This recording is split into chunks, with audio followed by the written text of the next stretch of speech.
Hey guys, comicKkrakK. Yeah. So let's just show you these.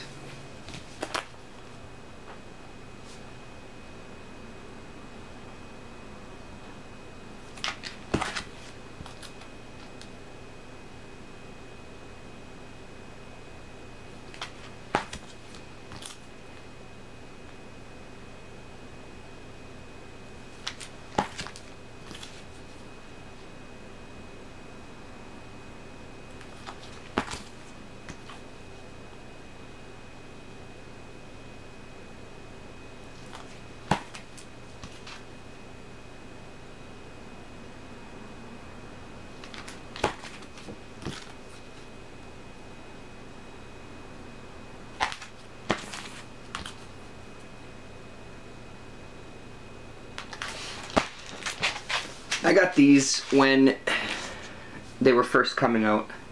I saw this one in the shop and gave it a shot and loved it. I'm a big fan of the Coen brothers. One of my favorites is Miller's Crossing, and this was really kind of the demon comic version of Miller's Crossing in my mind. You know, it hit a lot of the same things that the movie did that appealed to me. And then all the double crossing and all this kind of stuff, and just great. So I picked them all up, and I actually had to dig for one or two issues. I had to kind of really ride one of the comic shop guys to hunt it down for me, because I'd missed, I think, 2 issues. One was in the first 5-issue miniseries, and then I was missing the 3rd one from the second 3-issue miniseries. And now that I've done a bit of research, I understand especially why that last one was. Apparently the print run of number 3 in that 3-issue miniseries, which is this one right here, was the lowest print run out of the whole thing, I believe, even out of the first 5. So that makes sense why it was so difficult to find. But I wanted it. I loved the story, I loved the writing, and it's Cullen Bunn and Brian Hurt, 6th Gun. Cullen Bunn, of course, from like Helheim and etc., all over the place, it seems. So here's the thing. I'm looking on eBay, and the 3-issue miniseries alone on eBay is selling for about $180. Then the 5-issue miniseries, for some reason people really respond to the 3-issue mini, which in my mind the first 5 are the better ones, but obviously I'm assuming the print run on the first 5 was a little higher, so that's why maybe people are digging for the last 3. Anyway, the first 5 are going for, you know, anywhere between $80 and $100. It depends, right? So looking at $180, $100, $280 for 8 comics. It is really, really hard for me to sit on these knowing that I have 8 comics that are worth $280.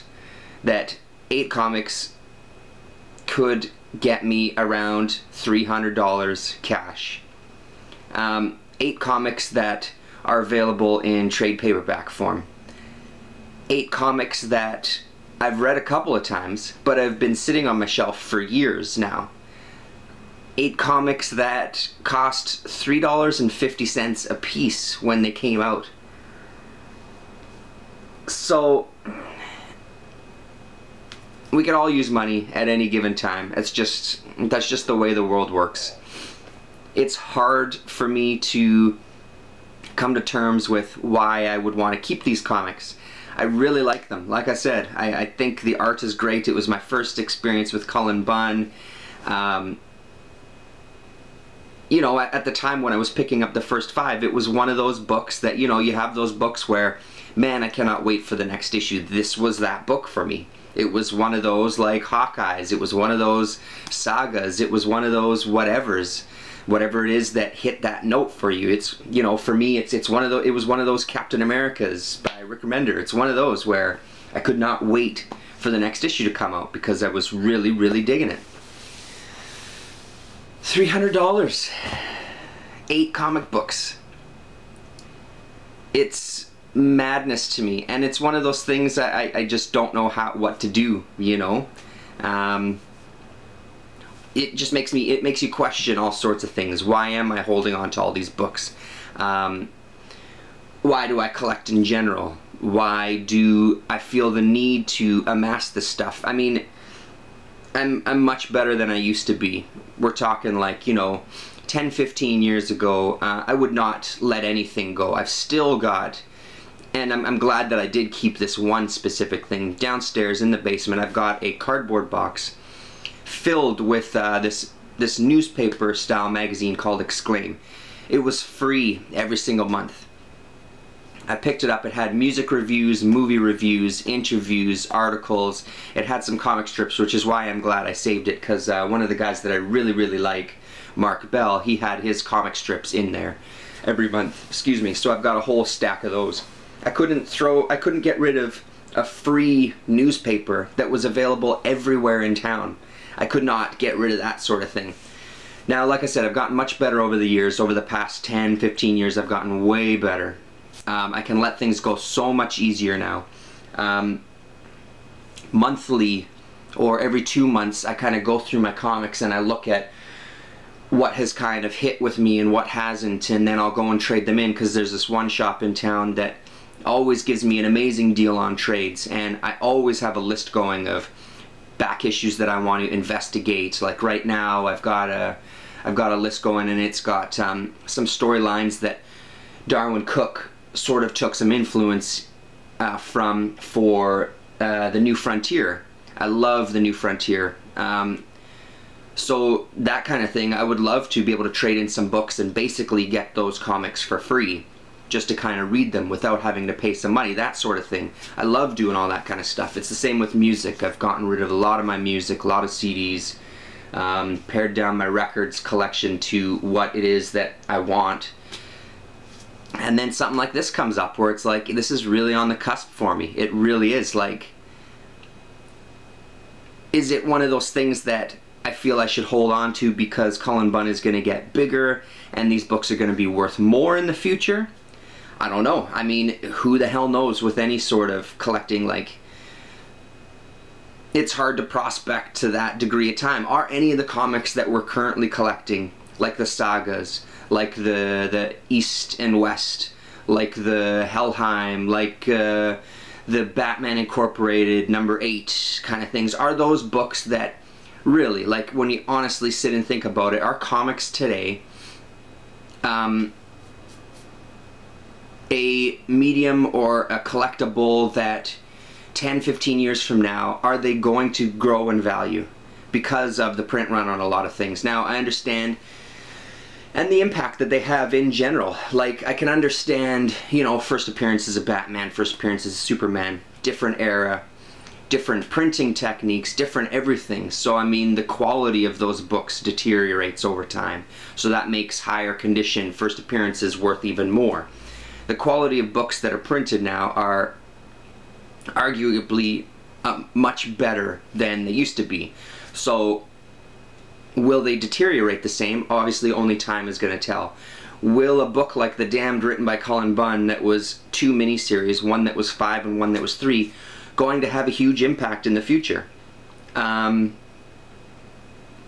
You can argue, I guess, that like something like Sixth Gun that he's done, if it does get optioned and a TV show is made out of it, something like Walking Dead, possibly that will bring the value up.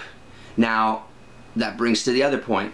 Is Walking Dead #1 10 years from now still going to be worth the insane amount of money that it is now?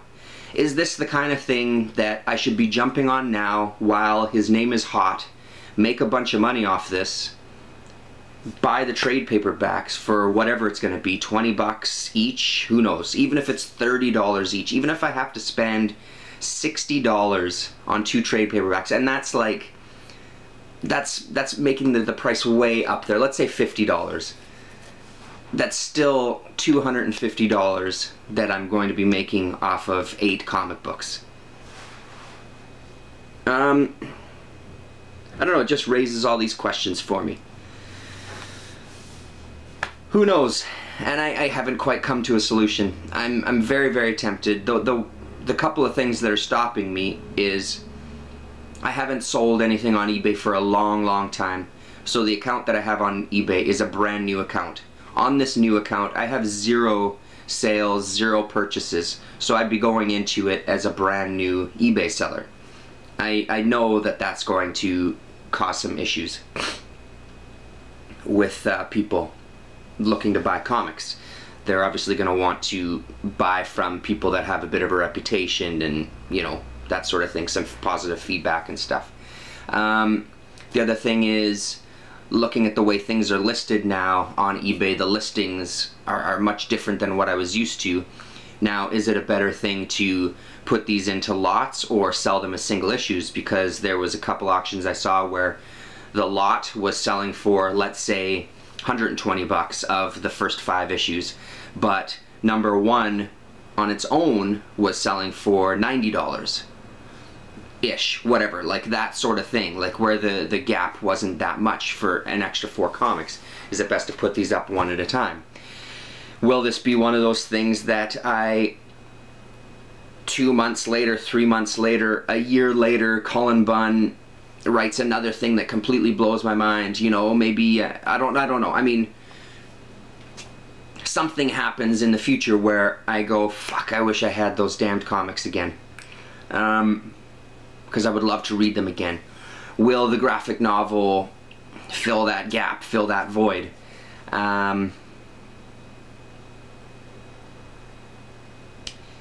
Yeah. It's a tough thing. I mean, you know, collecting is a tough thing, period. We all know the pitfalls and the upsides of collecting.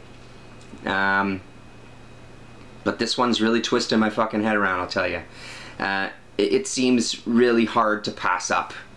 And then the other thing is, then what do I do? If I do go that route and sell them, my mind automatically goes to the rest of my comics, because I only looked because I have issue number 1 of Helheim. I'm going to give it another couple of shots. I wasn't like you guys. I wasn't like a lot of you guys. I wasn't as blown away by the first issue as other people have. Now maybe that's the thing. It's going to be more of a slow burn for me. Maybe it's going to take 2 or 3 issues, and I'll enjoy it, and I'll be glad that I have number 1. But just out of curiosity, I was looking to see how much it was going for, in case it is not in case it isn't a thing like that. Because like I said, I don't really like to hold on to stuff too much anymore if I'm not going to read it. I mean, I don't want my collection of comics especially getting out of control. I've got the filing cabinet there, I've got the shelving there, I've got 1, 2, 3, 4, 5 short boxes filled, and then I've got a couple of small piles stacking up on top of things. So I was going through my stuff yesterday and I came away with about a stack like this that I'm going to go and trade in today. So out of that stack, I was also looking for titles that were there, because I have a couple of the titles that are in there that are a little older, so I wanted to make sure that it wasn't something that was going for ridiculous prices, and they're not. None of it is. It's, you know, $1, $2, that kind of thing. It's nothing exceptional.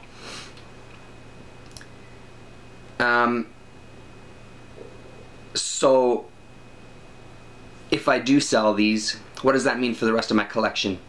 Do I start going through every single box and pulling out stuff that's going to make money, and I start selling everything? Because once you're down that path, what's the point of holding on to a lot of this stuff, especially if you can get a bunch of money? I mean, I've got some older Avengers comics, I've got some older Thor comics, I've got some other mini-series from people that are bigger names now, you know, because I've always kind of been into the alternative press and the smaller press like Oni and stuff like that. So I have a few mini-series from people who are names now, you know. I don't want to even, part of me doesn't even want to open that gate. This would open a floodgate for me. If I sold this and it went well, this would open a floodgate to the rest of my collection, looking at everything, and, well, I should check this out, and this mini-series here, and this one there. I don't know. I mean, it's really tough because a part of me is they're only comics, they're only books. I have read them. There was a Seinfeld episode where Jerry has a problem with somebody holding on to books. It's like, why would you hold on to books? You've read it once. What's the point? I've never understood the point of having a shelf filled with these books that you've already read. Are you going to go back and read every single book? Am I going to go back and read every single comic that I have? Probably not. There is some for sure that I'm going to reread, and there's some that I do reread to this day, you know. Is it about passing it down to my son? Is it about, you know, yeah, it's interesting. And it's all based on this one thing, you know. It's interesting because I thought I felt pretty clearly about all of it, and I do for the most part. But hell, you know, it is fun getting into all this and reading all these comics and following these threads, like I say, but it's also, there has to be a roof for me especially. Like, I need to have a roof for myself as far as, like, this has gotten big enough. So,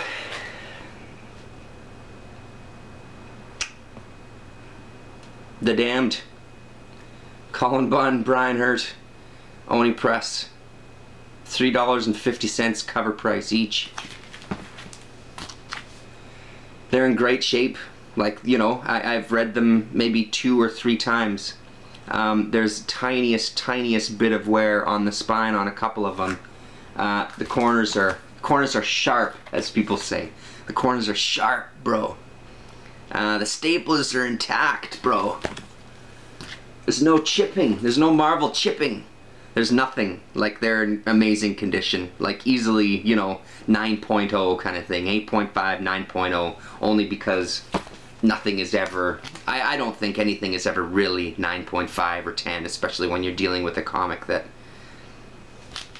has been read. It's just gonna... It's gonna have a little bit of wear, you know. Yeah. And if you haven't read it, I guess is the other thing, and you are a fan of Cullen Bunn, I highly recommend checking it out. Like I said, especially the first 5. I thought the first 5 were much stronger than the second 3. Those are my thoughts. I don't know, tell me what you think. Tell me what I should do. Tell me you want to give me $500 for 8 comics. And they're yours, my man. They're yours. I don't know. What are your thoughts? Thanks. I'm sure I'll figure it out for myself soon enough.